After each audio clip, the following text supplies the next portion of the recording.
অপরাপর যারা ধর্ম বিক্রি করে চলে, তাদের নারী নিয়ে, এই অর্ধেকেরও বেশি নারী, তাদের ক্ষমতায়ন নিয়ে বাস্তবিক কোনো কর্মসূচি নেই।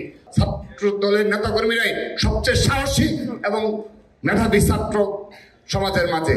আমরা শিক্ষা ক্ষেত্রে এবং কর্মসংস্থান বিষয়ে সবচেয়ে বেশি ছাত্র সমাজের নিকট আমাদের তুলে ধরবো আমাদের স্পষ্ট অবস্থানগুলো, বিশেষ করে বিএনপির ভারপ্রাপ্ত চেয়ারম্যান তারেক রহমানের যে বিষয় এবং দৃষ্টিভঙ্গি, সেই বিষয়গুলো, অর্থাৎ শিক্ষা ক্ষেত্রে কিভাবে সারা দেশব্যাপী প্রান্তিক অঞ্চলে প্রান্তিক পর্যায়ে শিক্ষা বিস্তার লাভ করবে, সে বিষয়ে তার সুদূর পরিকল্পনা লিপিবদ্ধ করা হয়েছে।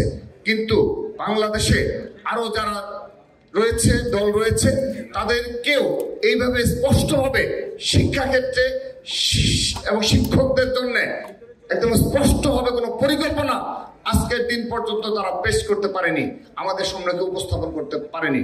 আমরা এটা থেকে বিশ্বাস করি, যারা জাকাতের অর্থ তাদের নিজ নেতাকর্মী পেছনে ব্যয় করে, মৌদুদিবাদের যে মতবাদ রয়েছে সেজন্য তারা ব্যয় করে, কিন্তু প্রকৃত ইসলাম মোতাবেক যে জাকাতের ব্যবহার, সেই ব্যবহার কি তারা করে? তারা সেটা বক্তব্য বলে মধ্যপ্রাচ্যতে জাকাত ফান্ড নিয়ে এসে তারা খরচ করবে। শুধুমাত্র এগুলো, এই অনেকগুলো ইসলামেরই মূল অনেকগুলো বিষয়ের সাথে তাদের সাংঘর্ষিকতা রয়েছে।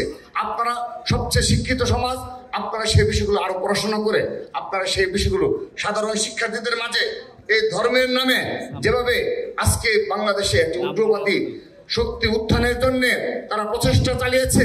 সর্বশেষ আরেকটি বিষয় বলে আমি আমার বক্তব্য শেষ করে দিচ্ছি। সংগ্রামী উপস্থিতি, আমরা জানতে পেরেছি, আমরা বিভিন্ন বিশ্লেষক রয়েছে, নিরাপত্তা বিশ্লেষক সহ বিভিন্ন দেশীয় আন্তর্জাতিক বিশ্লেষক রয়েছে, যারা ইতিমধ্যে শঙ্কা প্রকাশ করছে বাংলাদেশে যে একটি ইসলামিক দল রয়েছে, তারা যে কোনো শর্তে তাদেরকে যেন উগ্রবাদী কিংবা জঙ্গিবাদ তকমা দেওয়া না হয়, সেজন্য বাংলাদেশের স্বাধীনতা সার্বভৌমত্ব যেন বিনষ্ট হলেও সেই শর্তে তারা রাজি হয়েছে। আমরা সেগুলো জানতে পেরেছি। এগুলো যারা সচেতন রাজনীতিবিদ শুধু তারাই জানবে। আমরা এখানে যারা রয়েছি সবচেয়ে সচেতন পলিটিশিয়ানরা, ছাত্র দলের নেতাকর্মীরাই সবচেয়ে সাহসী এবং মেধাবী ছাত্র সমাজের মাঝে। সেহেতু আমাদের এই বিষয়গুলো স্পষ্ট করতে হবে।